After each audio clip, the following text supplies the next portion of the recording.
Mm-hmm. She's also very concerned that the city is fighting so much these days, although she's not talking about it. Does she want to learn some illusion spells? She doesn't have any spellcasting ability. Yet. Yet. Well, you can't teach her illusion spells. You're spending the week trying to sell a magic item. Uh-huh. I'll teach her. Can I spend the week doing that and teaching her shield? Oh, you won't be able to teach her anything. Not in a week. She's not going to be able to learn any spells until she gets a level in a spellcasting class, which is not going to happen in a week. Yeah, I know. Seeker. Yeah. Are you going to put any resources into finding a buyer for your magic items? No, that's what I figured. I already have a guy who sells magic items on the DL. Mm-hmm. I figure that's his purview. And you're spending all 6 days? Yeah, I'll craft whatever. Yeah, he can rustle up as a buyer. Okay.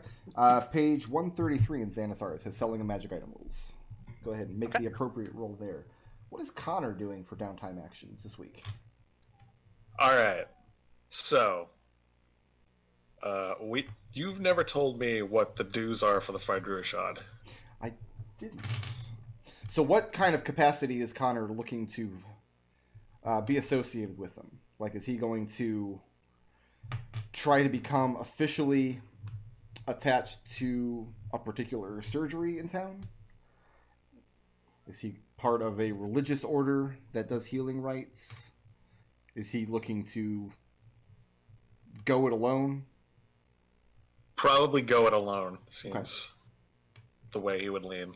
But if he can heal people and make them better, he considers that his payment to the guild and Dunfoss in general. Okay.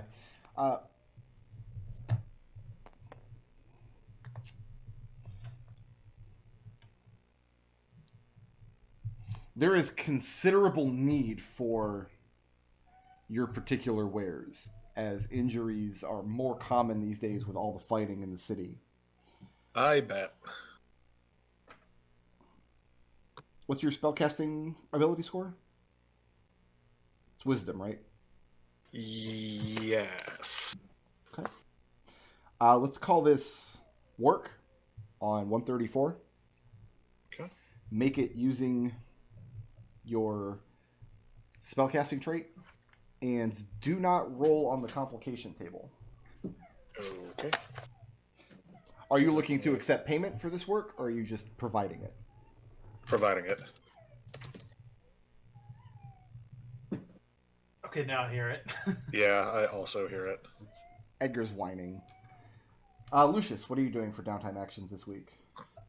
First thing I wanted to look into what Tilesness Apt is doing for the games, because that is a thing that I'm curious about. But that's not going to be like my total downtime action. I want to see what they have going. Okay. Tilestis Apt, which you recall was no great fan of Maximilian Silverwolf in the first place. Mm-hmm.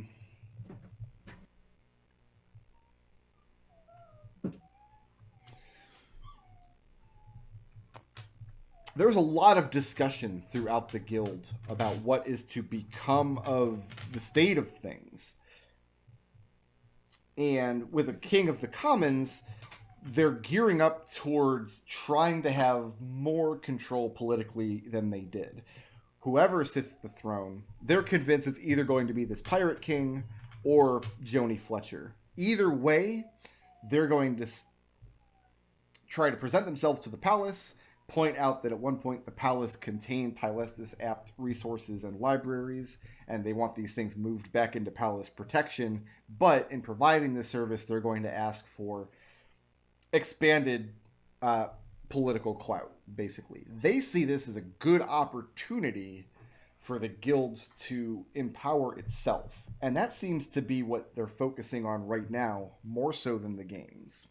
The question for Lucius is, Tilestis Apt doesn't seem to really care who becomes the next king. Just they're glad it's not going to be a dwarf that distrusts magic. does Lucius attempt to sway the guild in any particular direction? This is potentially a very powerful ally to put in a king's corner.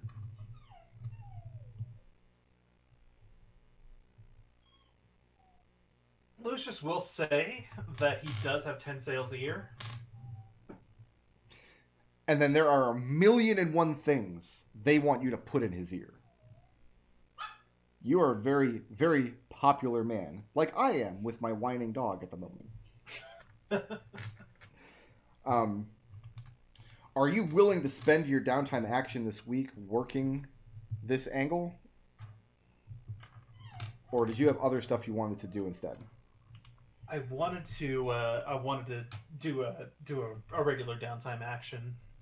Like Lucius kind of wanted to take the pulse for the time being. Okay. But knowing that they have that,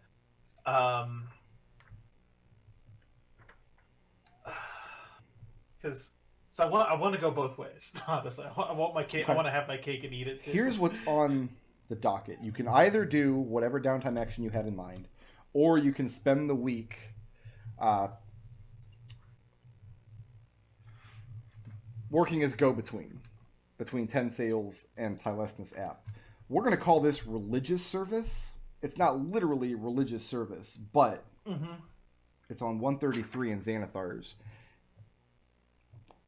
It will have similar results in that you can earn favors to call in from Tilesnus Apt. And remember, their reach and influence in terms of what they can do with magic and what they can do with wealth and politics is considerable. Yeah, no, this is actually really good. I think I'm totally able to. I'm totally down to spend my downtime action doing this. Okay, we're going to. We'll just call this a persuasion check then. Yep. You can either. Well, charisma is your spellcasting. Yeah. Okay. All right, Seeker, how did you roll on selling a magic item? I was looking it over, and I think I need to own the scroll first before I can sell it, so I'm going to spend it actually writing the scroll first. Okay, what scroll are you scribing? Let's go with... It's a good... Because that's actually on the same page. This is really convenient. Yeah, it's really simple.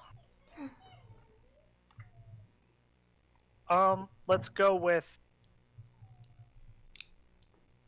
Dimension Door. That seems like a useful one. Let's streamline this process because I feel like is this something you're looking to pursue more and more as time goes on? Yeah. As a source of income? Okay. What we can do then is you need to spend X amount of time scribing scrolls and then X amount of time finding a buyer. And X will be equal. Spend 3 days scribing them, spend 3 days finding someone to sell them. And all the appropriate roles are right here in the book. It tells you how long it takes to scribe a scroll, how much that costs, and then the selling a magic item part gives you the check you need to make and what offers you can get. We will forego complications since we're just going to streamline this going forward. Since it's a charisma persuasion check to find a buyer, can I use my guidance for that? Yes. My foresight, rather? Yes. Okay. Indubitably. Connor, after several days of working, like the first couple days, you're going out and making your services known, but after a couple days of working this, people begin approaching you, and not always with injuries. You're starting to make a little bit of a name for yourself. Like, hey, I heard that you helped so and so who had a chill in her throat. My daughter's at home and she's been in bed for a week. Would you come and take a look at her, kind of thing? And it's at this point that, knowing kind of how the Phaedrua shot operates, this is the point where you're going to be taking business away from whatever neighborhood surgeon or medic or witch doctor or cleric or whoever usually provides those services in the neighborhood where you're doing this. So if you pursue this all week long, people in the Phaedrua shot are going to notice. That could be a good or a bad thing. I just want to make sure that you understand what is about to happen.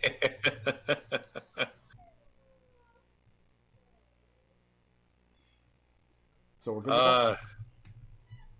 No. Once it gets to a point where he's taking business away, he would redirect appropriately to the cleric, witch doctor, etc. that usually handles that kind of stuff. At which point they tell you they haven't the money to pay them. And would you please, if it's not too much trouble,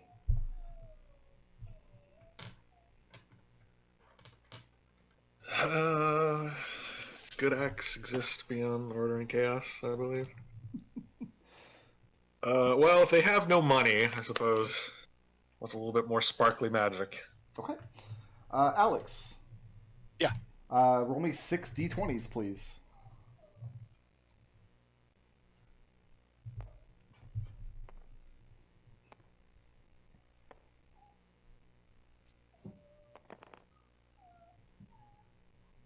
Ten, 10, 4, 3, 10, 9.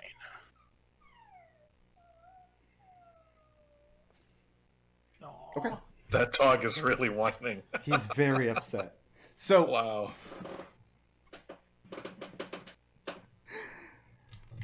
I've gotten so good at just kind of tuning him out when he's like that. Why are you vanishing my dice, Destil? Nice and clean. Destil, you monster! Leave nothing behind. So towards the end of the 1, 2, 3, 4, 5, 6. So the morning of the 17th. Well, let me ask this before we move on to the 17th. Do any of you during this week pay a visit to the Chestnut Pie Inn and speak to Corio in person? Yes. Connor, the man who's not met Corio. Yeah. I will go alone. You'll go alone? I said I wouldn't let him go alone. Okay.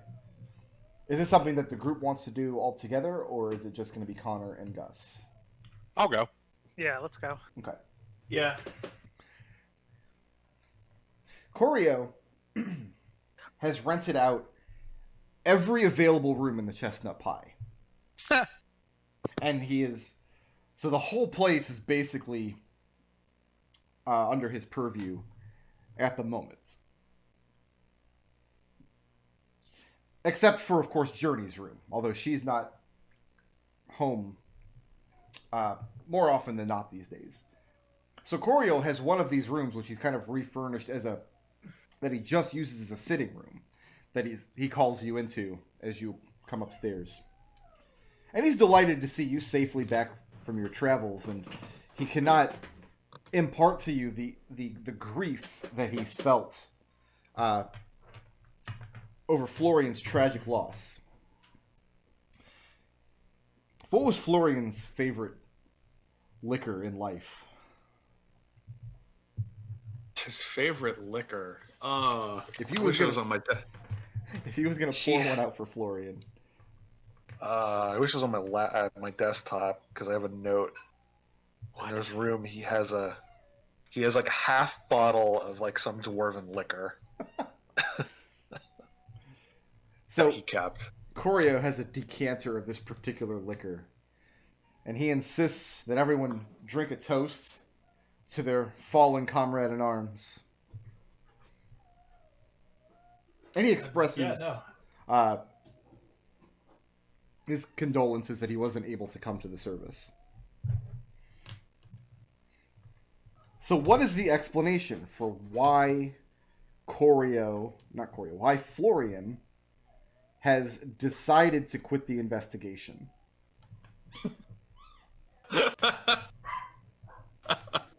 I have to go murder 2 dogs. I'll be right back.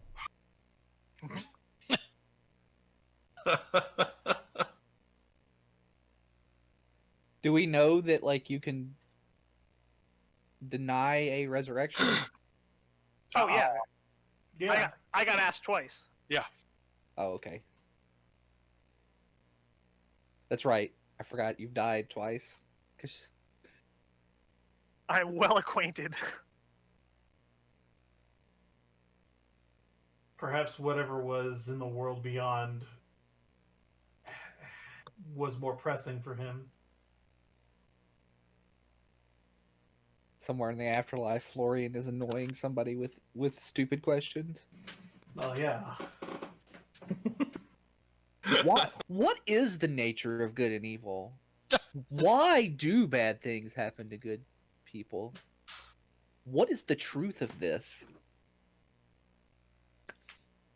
He clearly his petitioner is a Modron. Some celestials like, shut up, shut up, shut up, shut up. Florian ended up with Carl Glittergold. Or that.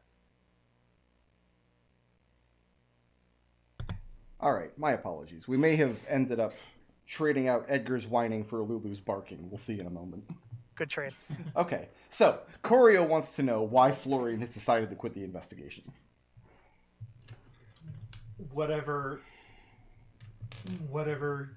he met in the afterlife, he saw as more pressing. I can't speak for a dead man's mind. Seeker raises a hand. I can speak for a dead man's mind. Well, no doubt one of you asked him. There are magical means with speaking with the recently deceased, I am led to understand. You did Florian ask him. He didn't want to come back before he died. Seeker says, I know speak with dead, and Florian is explained to me, and then I give Florian's explanation that he gave to us when he was alive. Which is what? That he was constantly looking for the truth of things, and he wanted to know the truth of death. And surely now that he's known the truth of it, we could have revived him. That's not entirely true. Let's hear it. It's that he experienced death many, many times when they were in the time house. That's just what I'm calling it. Time house. Time hop. This sounds like the worst reality. And So- he needed to know the true value of death because he feels that he cheated death.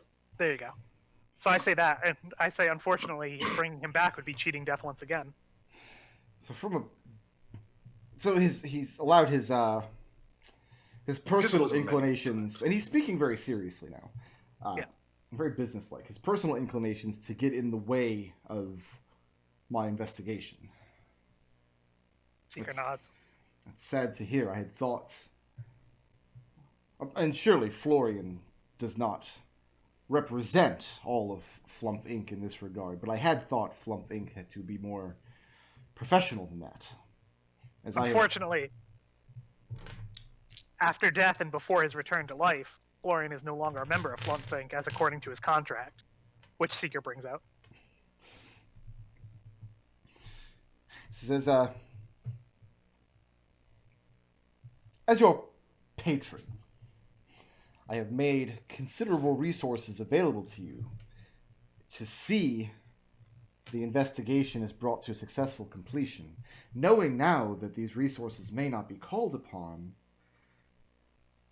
considering the extreme costs at stake, I'm wondering if I should retract them. I was Seeker. made aware, and he brings to mind the original conversation you had, that there may be dangerous times over the course of the investigation where one or more of you might fall in combat or into some other unforeseen danger, and when that happens, it can help further the investigation by bringing that member back to life. Well, now you've demonstrated that when that happens, you're not going to be doing that. So he's wondering what use this resource is going to be, and what assurance he has that this sort of thing won't be overlooked again. Seeker shrugs and says, I've made use of the resource twice in the past, and I think that I've been helpful to your search. But if in the future you are forced to decline to provide it, I unfortunately won't be allowed to continue. It'll be up to you, of course. He looks at the rest of you and says, does Seeker speak for all of you? For I'm confused. These original negotiations when we first met, there was the organization of Flumph Inc., and now I am told that men of Flumph Inc. are individuals and do not necessarily speak for the organization. And it's all very confusing. And he's motioning to the contract that Seeker's handed him and says, I'm sure it's all legally on the up and up. I just have very little ear for such a thing. I need it to be boiled down into simple words that I can understand. Seeker points around the room and says, we want to stay alive. That was Florian. More to the point, we all also want to continue our work on your job, which we're intending to. We have preparations underway to head to Blue Worm and investigate the next lead, and we've even brought on board someone to help pick up some of the slack now that Florian won't be here. Yes, and he stands up and he reaches out and says, how rude of me. I am Coriel Fireblood. Let us be formally introduced.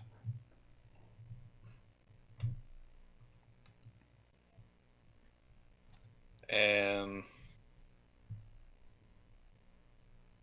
Connor, he stands up, shakes Corio's hand. Mm-hmm. Connor, says very curtly, sits down and crosses his arms, staring. And what is your specialty, Connor? What is it that you can bring to my investigation? I hunt monsters. He cocks his head to one side and looks more confused, but it's a kind of acting confused. Like he wants everybody to make sure that you understand that he's confused. Is monster hunting a major aspect of my request?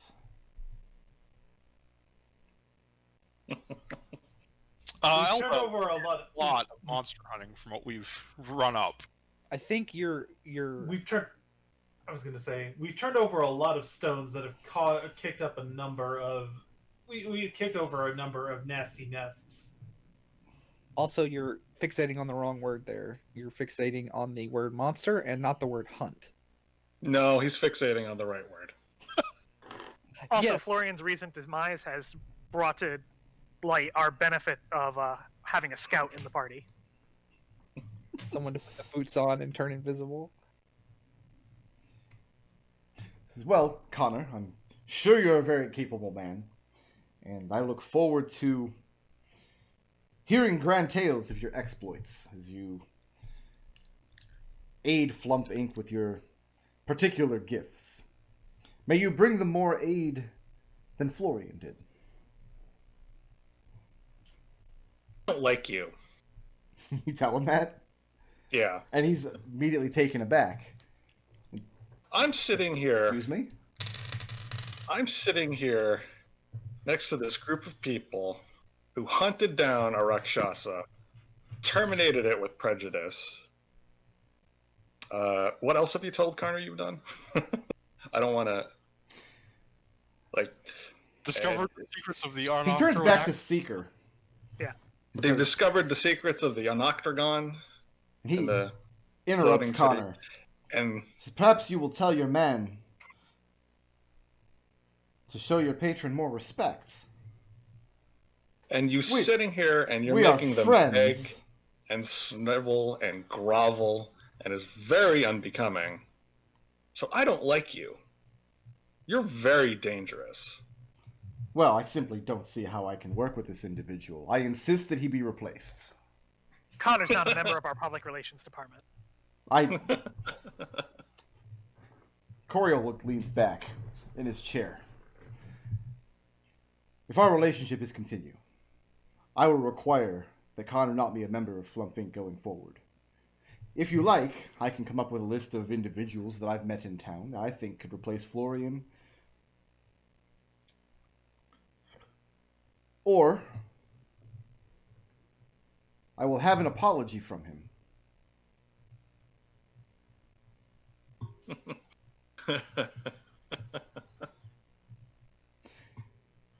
Perhaps Alex has not opened the books for you, Connor.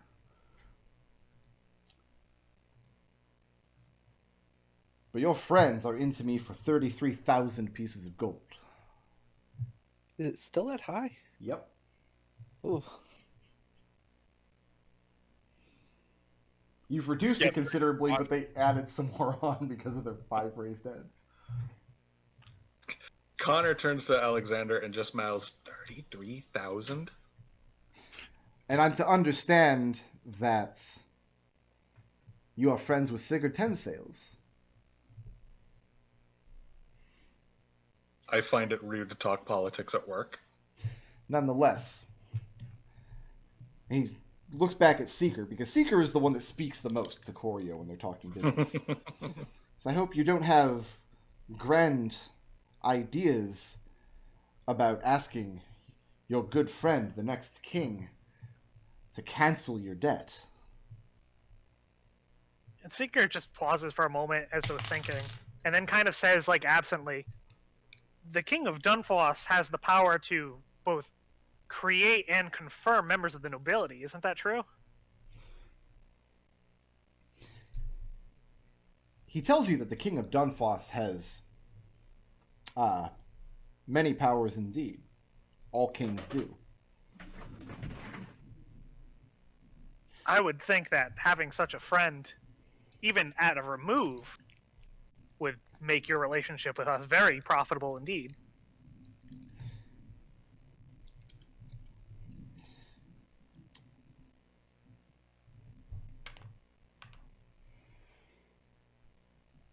He looks back at Connor.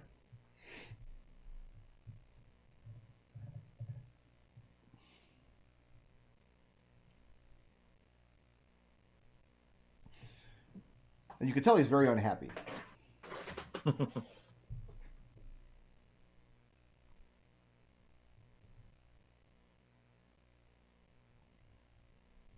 What are Gus and Alex and Lucius doing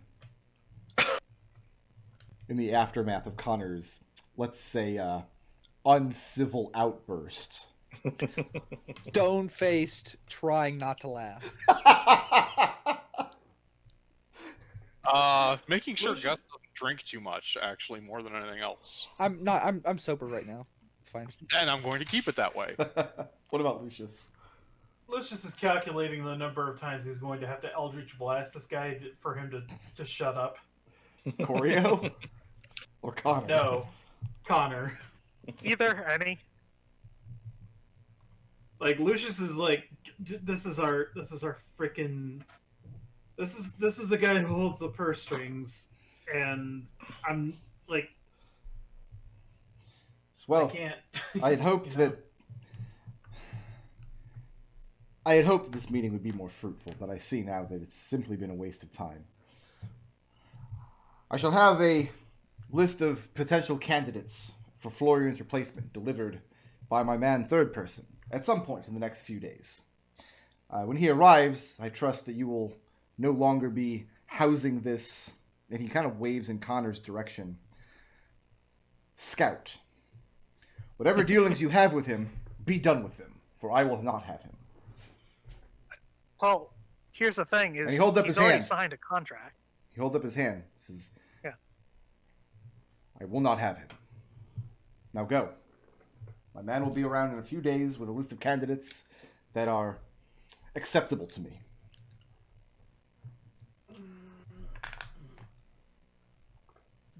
Does the contract we signed state that you can make our staffing decisions?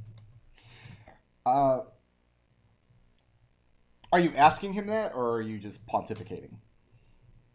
I'm asking him. Like, it's our staffing decisions. You left this into our best judgment about what we needed to get the job done, and you're currently interfering. If you're making the job more difficult for us to do, that's on you. He tells you that Mr. Florian Sir is the Fireblood. one who made the job more difficult to do by not fulfilling his obligation and seeing the investigation to the end. And Florian is dead for it. Well, that's how he decided. Right. I mean, like, there's no more like ultimate. He died. He Like, tells what- you, growing impatient now, and there's a part of you that thinks it pains him to have to get impatient. Like, he doesn't want to have to get curt with you guys. He wants to be your buddy, but he is also your boss. He tells you that if you would like to stand in front of one of Dunfoss's fine judges and argue the virtues of your contract, and he hands Seeker back the piece of paper, against the virtues of mine, we will put the weight of your gold against the weight of mine and see what the judge says. I'm going to. I have a simpler solution. He looks at Connor. Do you have something to say, Connor? I believe you want an apology.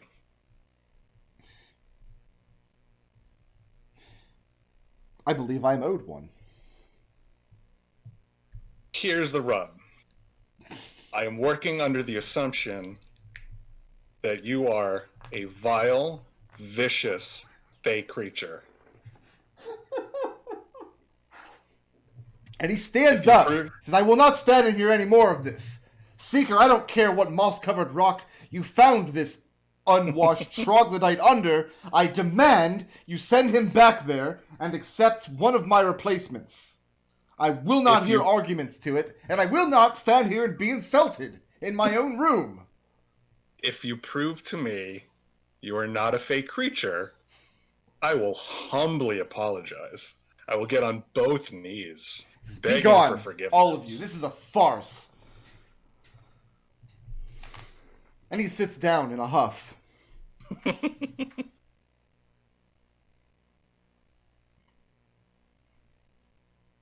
Lucius is very courtly Mm-hmm. and very quiet, but he's staring at Connor this whole time.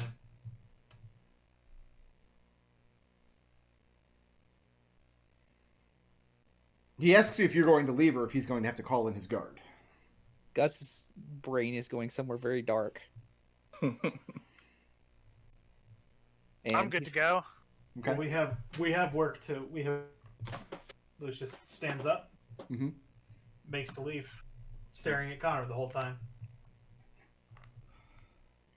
There's nothing else to So- be gained, Connor. He's not going to. He doesn't have anything to prove to you. The question now is: do you leave peaceably, or are you escorted out by his guard? his singular guard. Well, he has a group of them. He had 2 of them that he sent with third person to your barge. Right. But they're not in the room currently. Not in the room with you, but he can call them. They're in the building. And to be clear, these aren't like official guards. These aren't moss caps. These are hired swords that he has on hand. Oh, I mean, Connor will absolutely leave if So he's not going to submit to the fey test. Okay. You guys The fate are- tests. I want you guys to understand that you're seeing a look on Gus's face that he is I don't know, like he's going to be the last one out of the room if everybody else is trooping out. Okay. Yeah, Alex is going. Yeah, Uh, Lucius is absolutely out. At the door. When everybody else is in the room. As Connor is leaving, he does the point to his eyes and then point to his eyes like, I'm onto you kind of thing as he leaves. Okay. Gus does not leave the room, and he Gus- closes the door and he locks it. And he turns around. In with Choreo. Yes. And he starts calling, Guards! Guards! This man is assaulting me! And How's I'm he going to outside? Hold I'm on. going to cast Arcane. Okay, Well, go it's going to come to initiative, but let me describe what's happening for them outside. For the 4 of you in the hall, several of the other doors open, and some of his hired swords start to answer the call. And now we're going to roll some initiative. God damn it! Why does everybody have to just take the spanking? Just take the spanking. Just for once in your lives, take the spanking. Can't take the spanking. I guess not. Gus will never take the spanking. Wasn't even really a spanking. It was like a slap on the wrist. Who's this Yeah. Florian guy? Why he's on initiative? I don't know. Screw him. He's the worst. But anyway, Gus has. I was gonna say Gus locks the door with. No, as soon as you turn on and close the door, that's when he stands up and starts shouting for his guard, and that's when we come on to initiative. Okay, that's fine. So Seeker. Yeah. Some of the doors have opened. Looks like he's got four other rooms on this floor. One of them, is his personal quarters that he's staying in. Another of the rooms is Journey's room, which he doesn't have a key to. The other 3 rooms, those doors open, and one man begins answering the call. These guys are going to come out, and they see you standing there, and they hear their master in the room calling for his guard. So at least 3 men. There might be more in the room behind them. To be very clear, Flumph Inc. will almost certainly have no trouble carving these guys down if need be. And you are at the top of the order. All right.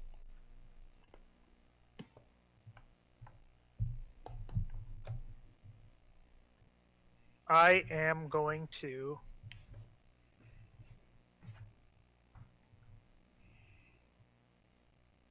So there's 3 doors? There's 5 total. One is the room you guys just exited. Yeah. One is Koryo's personal quarters that he's staying in. I'm sorry, there's 6 rooms total. There's those 2. The third one is Journey's. Nobody can get into that one. The other 3, those 3 doors just open, and guys are coming out with swords. All right. I'm going to web up those 3 doors. Is your intention to kind of web the whole upstairs area? Yeah, basically, you attach it between 2 points. Mhm. I'm just going to anchor it between like the door frames.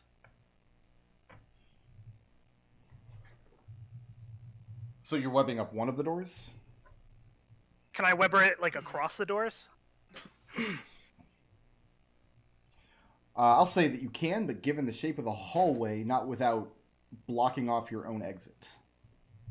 That's fine. Gus needs to get out of that room anyway. Okay. Yeah, you can do that. Okay.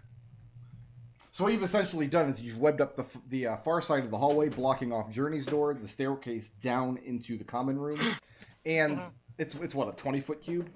Yeah. Okay, so that's more than enough to block off the whole area. So the last 2 doors in the hallway, which is the sitting room you just left, and Koryo's quarters across the way, the door which is also closed.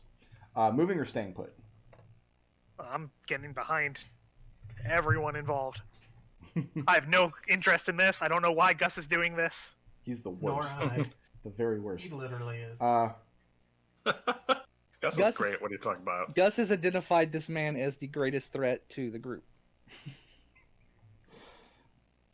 It's becoming rapidly clear that, yeah.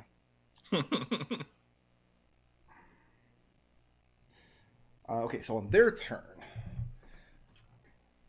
the 4 of you in the hallway watch as some of these men start to try to hack through this web with their sword. And their sword's just getting entangled and stuck, and they're trying to wrench them free. One of them calls out, "This is no good, bring fire!" And that's going to bring us to Florian, who is dead.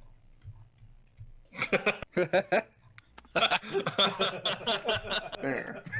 That's going to bring us to Connor. I guess I didn't. I thought I put Connor's thing on the table. Oh, well, I guess I didn't. That's going to bring us to Connor. All right. This is fun. I'm excited about this. Okay. Connor telepathically says to Gus, Mhm. I am detecting your thoughts. I can hear what you think. Let me know if you need help. And I cast Detect Thoughts. Okay. You don't need On to, Gus. you don't need to be able to see him, do you? Nope. I guess my surface thoughts is just because he gets my surface thoughts without going deeper, right? No, he does. I don't think he gets anything. Gus. Mhm. Gus is behind total cover. There's a door closed between the 2 of you, Oh. Gus is... Oh. Yep. so you don't have a way to target him with a spell. Oh. Detect thoughts can penetrate barriers. It's the second to last paragraph. Got it. Okay. So yeah, you're detecting Gus's thoughts, and his surface thoughts are Unless he's got what? little- His surface thoughts of like basically what I said before. This man is a danger to the group, and he must be removed, or made to be stood down. Okay. And Through Connor force if grins. necessary. But you don't see that. So Connor, your action is to cast detect thoughts. Yes. Yes. All right. Moving or staying put. Staying You- put. You also get like you get an affirmation. Lucius. Okay, what the fuck are we doing? What the fuck how do we play this? God damn it. Okay. I'm about to, you know what? I'm a thaumaturgy. Blow that door right back open. Okay. You do that.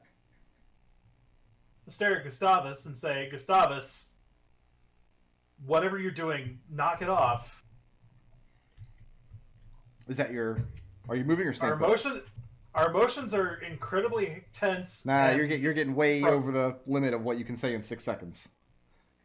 This is my action, because what I'm trying to do is I'm trying to convince Choreo that we're all a little emotionally tense and high up because of Florian's death. Well, thaumaturgy was your action, Gustavus is. Oh yeah, all right. so you can Okay. blow the door open and then shout something into the room, but you can't say a whole paragraph. So, like, what's the one or two lines you want to shout into the room after blowing the door open? Gustavus, knock it off. That's what I say. Okay, moving or staying put. Staying put. Choreo puts his hand up in front of him. Says, Gus, if you have any sense, you'll listen to your friend. You know this is wrong. Stand down. But he doesn't do anything. He doesn't move. That's going to bring us to Alexandre. I'll just tell Gus, don't make things any worse. And then Scrappy will move in into the doorway to the room with Gus and Coria. Okay, so he's in the doorway between the group and Gus? Yeah. Okay. And that's going to bring us to Gus. Gus is gonna look at everybody, and so we've basically got Connor's on board, right? Oh yeah, absolutely. Board. Alex and Lucius are not on board. What's Seeker look like? Seeker's not on board. Seeker's not on board. Gus is kind of gonna deflate, Okay. and he's gonna look at him and say, he's gonna look at, and I'm trying to make a intimidation check, and I'm gonna look at him and says, leave us to do our jobs. Do not just leave us to do our jobs, and then I'm gonna turn around and walk out the room. Okay. But I'm trying to intimidate him into basically compliance. Make a... I don't think you can intimidate Fireblood. He knows you too well. Make a strength intimidation check, but make it a disadvantage. Go ahead and take a +5. If he knows Gus, he should be more intimidated.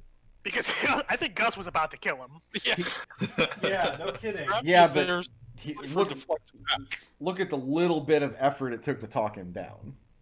So, it's going to take more than a little bit of effort to actually intimidate him with just his raw strength. That is a... Wait, don't roll. You rolled Okay. an 18. Okay.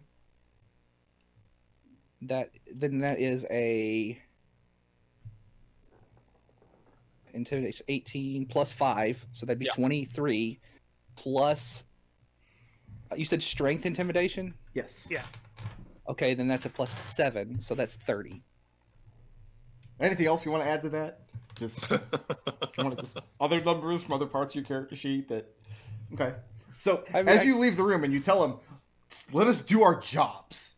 And you see him shrink back very quickly, like he snaps back, shrinks into his chair. And about that time, the men in the room are going to start setting fire to these webs. Yeah, let's book. Yeah, let's get the hell out Let's of burn here. down our web first and get out the front door. Can't you just Honestly, just stop concentration? I want to keep them in the rooms until we're leaving. The web blocks us leaving. Yes. That's what I'm saying. Yeah. Let's burn down our web before they can burn Well, down if theirs. you set fire to the web, the whole thing is going to burn, and you risk also burning the Setting building. That's true. All right, yeah, I'll drop the web. Okay, We've so got Gus. it's made swiftly understood that this was just a misunderstanding then. Yeah. And you drop the web, and you guys leave without anybody losing too much face. Uh-huh. So you guys are going to have All to right. have a long conversation when you get back to the barge. Here's what's going to happen over the course of... this is the morning of the 17th.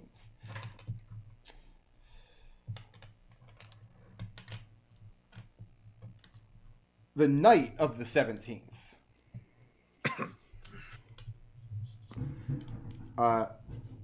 You receive a messenger. There's thunder happening here too now. That's nice. You Yep. receive... Oh, it's going to be a lot of fun looking at Christmas lights tonight, isn't it? Goddamn 2020. I'm serious. You receive a messenger that night from 10 Sails, telling you that he's been in contact with the Silver Wolves, and their intention is to stand down and ride from Dunfoss. And what he needs from Flumph Inc. is to basically just to be on site in case things go terribly wrong. But his men are also going to be on site to make sure to quell any violence that erupts. Sounds good. Do any of you attempt to inhibit this plan at all? Well, sounds like a good plan to me. No. No. It's a bizarre sight. It's late at night after the sun goes down. The palace entourage, led by Maximilian's sister, whose name I have again lost. It's in one of these 8 text files I have open. Her name is lost to history. It's Foino or something like that. Fonio. It's somewhere. Again, in full battle regalia. She and all the silver shields, all of her house servants, many of the mosscaps in town that were dwarves, other dwarven citizens who have decided to take up her cause. Their intention is, if Dunfoss is abandoning them, she says in her little speech that she gives before she rides on, since Dunfoss, the city to which the Silver Wolves have given many generations of leal service, and her brother the last 12 years service as its king, in their time of need has chosen to abandon them. They have no choice but to ride north and join the fight. And she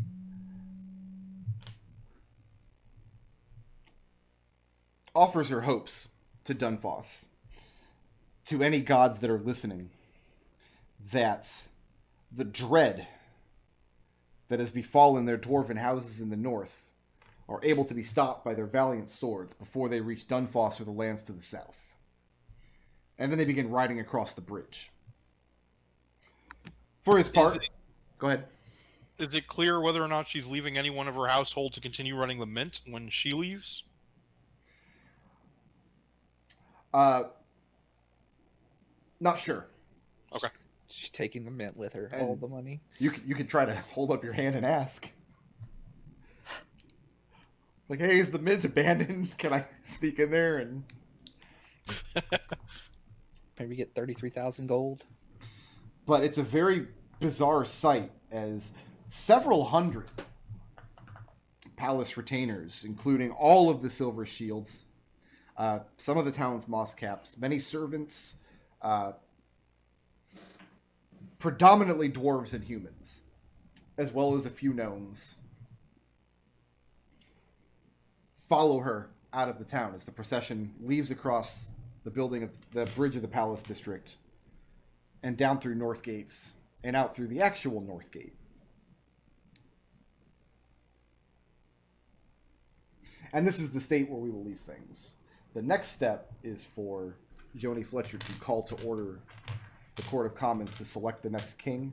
But we can actually smooth that over, unless you guys are going to try to stop it from happening or install one of yourselves or someone else. Corneo Fireblood. Please stand We've for it. already, I think we've already made a really big mess of things. I don't think we need to complicate matters anymore. So, needless to say, Sigurd Ten Sails is named as the next king of Dunfoss. The very first thing he does is choose to replace Joni Fletcher as chairwoman of the Court of Commons. He takes up residence in the palace, and a period of transition starts to go into order. He gives orders to mosscaps in the city to assuage any violence without meeting it with violence if necessary, or if possible, rather. And you guys, because you're very close to him, are privy to the knowledge that a lot of his biggest naysayers, people who are crown loyalists, he smooths a lot of that over with gold. He buys the love of people and the loyalty of people that he cannot earn. And he has taken your counsel under careful advisement regarding Journey.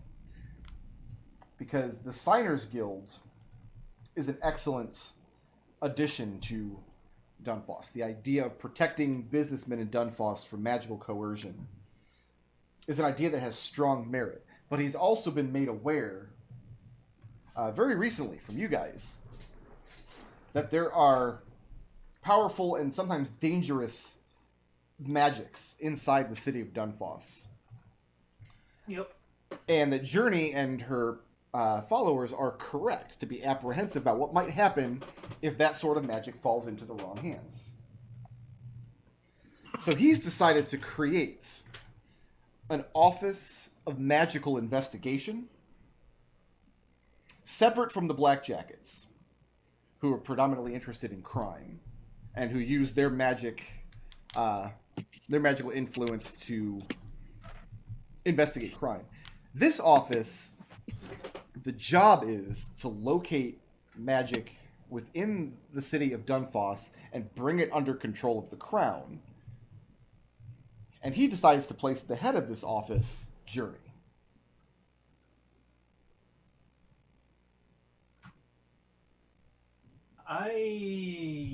That seems, no. I don't like that at all. I don't like the implications of that. It gets worse. Oh, yeah. Because, just to kind of get the ball rolling, he has a group of investigators in mind to place under Journey at her direction and at her disposal to make use of in the town. So when we reconvene next week, do we want to go through his coronation ceremony and everything, or do you want to just smooth that over so we can get right back into adventuring next week? I have no complaints. We can smooth it over. I just want to make clear that Seeker's going to be as prominent as he can be. Okay. Just the loudest clothes. So when Teddy we bear hood. when we reconvene next week, you guys will meet your new boss. Your other boss. You have like 9 of them now. I'm really not happy right now. I'm really unhappy. So we were forcibly conscripted, Hey, more or less. what's the worst he can do? Buy out our loan from the other guy who's forcibly conscripted us? We'll get into the details of it next week, but I'm not really happy right he now. sees it as a kind and generous offer. Knowing Ten Sails, he's probably just looking to amass as much magical wealth as he can before his tenure of king is over. And what he wants to do with it, we will leave for another time.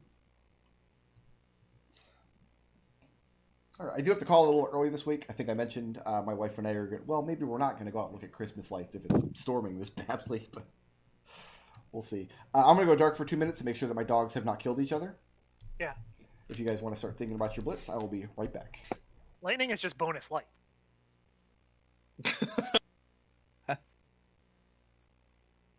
All right. So it was the most creative today.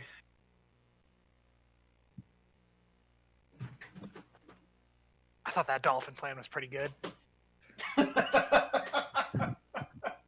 Feel Like like you it's want more intangible than creative. I have to give that honestly. I have to give it to the Skywrite.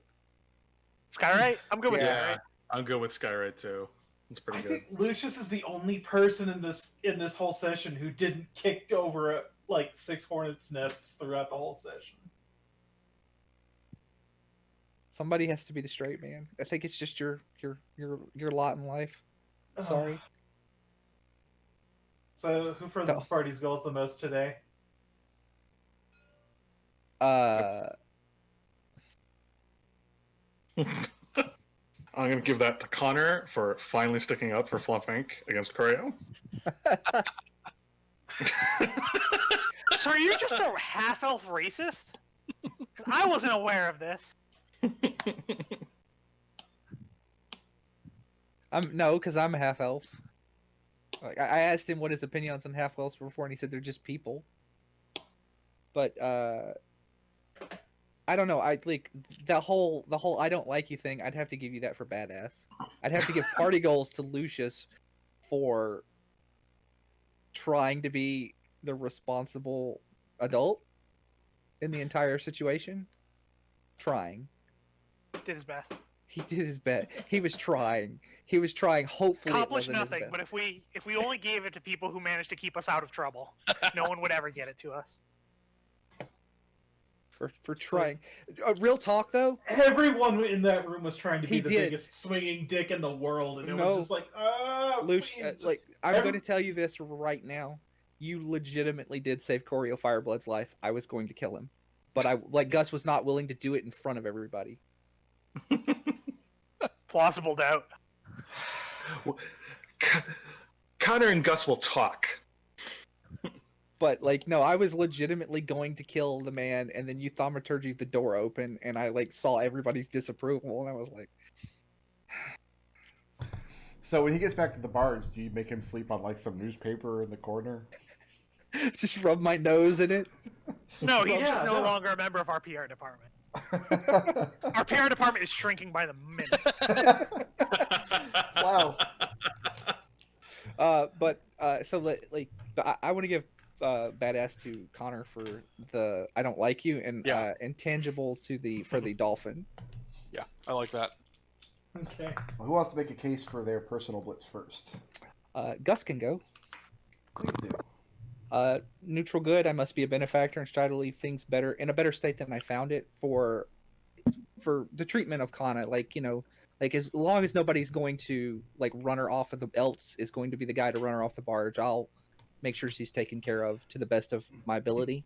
It is a good thing that you made actual effort this session to leave that specific thing better off than you found it, because you definitely didn't leave Corio Fireblood better off than you found it. That situation is way worse now.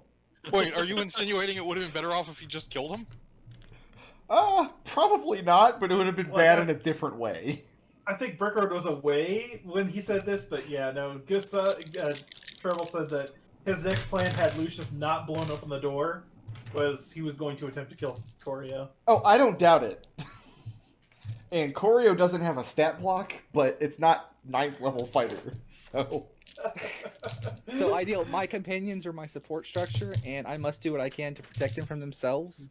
For the core, I basically, that conversation identified in Gus's mind it's Corio as a threat, and he was going to kill Corio, but he wasn't willing to do it in front of everybody else Okay. because he does care what they think about him. So, and Flawed Drunk Gus says hello for punching the dude in the face when he tried to sell me a badge. He tried to get one over me on a shield. Yeah, that happened. He And then the started a video. riot. He started a riot. No, I didn't start the riot. The riot was That going to happen that either- section of the riot, you kicked it off. It would have happened either way. right. Yeah, Mhm. I take no credit for that. Okay. And like I said, end the video, and then that's it. Okay. Who's next?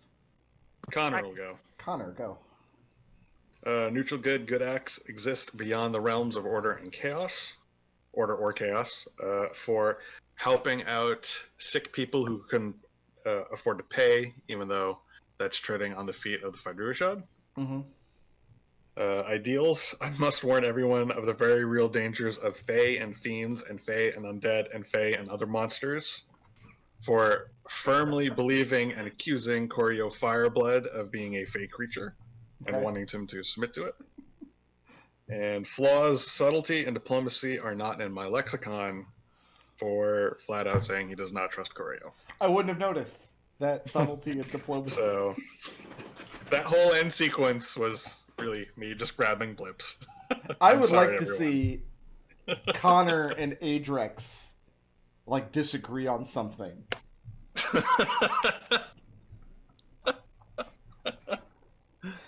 Who's next?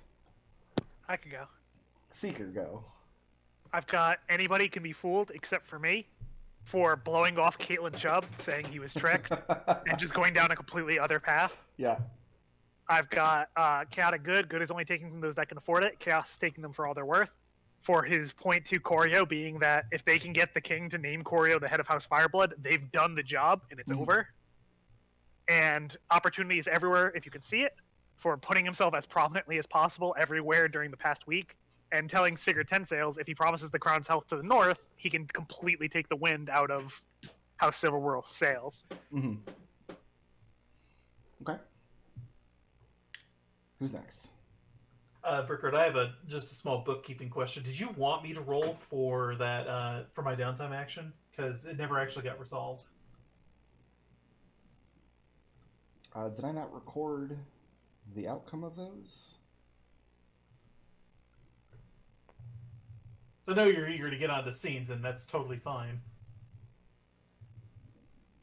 Oh, I didn't actually record outcomes for those. I'll get those after we do blips, and then I can resolve them during downtime.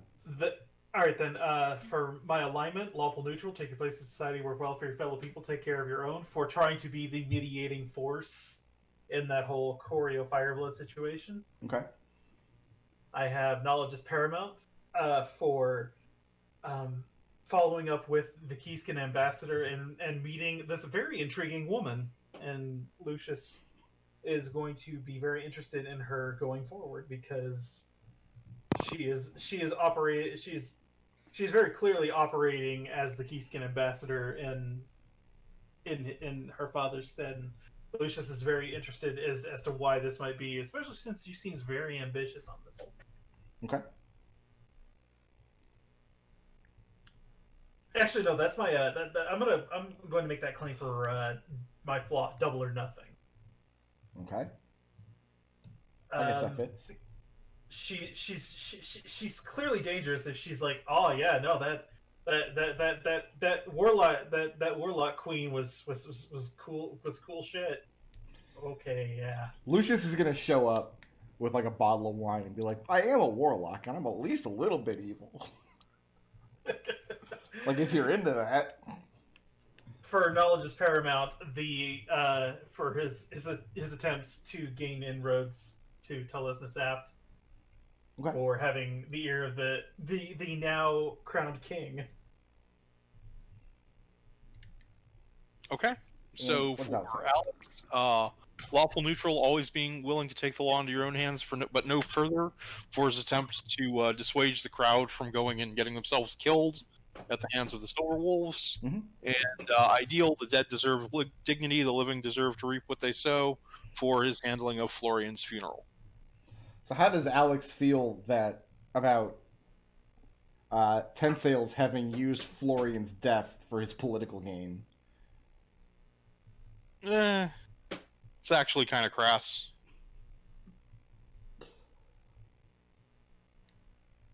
He's not particularly he doesn't particularly like that, in all honesty. I can't imagine why. Florian liked dolphins, right? No, it's mostly, I don't think Florian liked Tensales that much, more than anything else. No, they were best friends. I have it on good authority. We give one blip for the most creative solution to a problem in a session. Skywrite. That was I loved. First of all, I think it was a genuinely good idea. Don't like to stop the people from storming the palace, but at the same time, the unintended side effects of him calling her a traitor queen were amusing throughout the entire session. So let's be Yeah. clear. Was that a creative solution to a problem, or was that a creative new problem? Well, I guess we'll find out. It can be both. Yeah, it's probably both. Who furthered the party's goals the most? That was Lucius for being the adult at the table. I'm glad we have one. Who was the badass? Connor for telling Corio he didn't like him. And intangibles? That was the dolphin. Summoning I the will dolphin. take credit on the Dolphins' behalf. And For Gus summoning. takes this week's straw poll. Gus, you spent blips this week, didn't you? Yes, 4. Okay, so nobody else did, right? Okay. No. All right. So Alex is taking 3 blips. Blips are we're still level 8. Yes, we did not get to 9 yet. I'm 8. Someone was 9, I thought. No. No. I think we're all No. 8. Okay. All 8. Blips are worth 466. Alex is taking 3. And they all have to roll over. Connor, you have 5. You just earned 4. Would you like to go in next week with 6? Yes, please. Okay, so you're going to roll over 3 blips. Gus, you earned 5. You have 2. Would you like to go in next week with 6? Yes, sir. Okay, so you're rolling over 1. Lucius, you earned 4, and they're all rolling over. And Seeker, you earned 4. They're all rolling over. Hopefully I can come up with another dumb thing to use my blips on next week. And when we come back next week, we will deal with the aftermath of Ten Sail's coronation as Dunfoss finally has a new king. I do apologize for having to end a little bit early tonight, but my wife's going to be home any minute, and I don't know what we're going to do. It's storming really bad. It's pitch black outside. It's actually really eerie. All right, thanks for playing, guys. Thanks for watching. I'll see you everybody next week. Yep. Yep.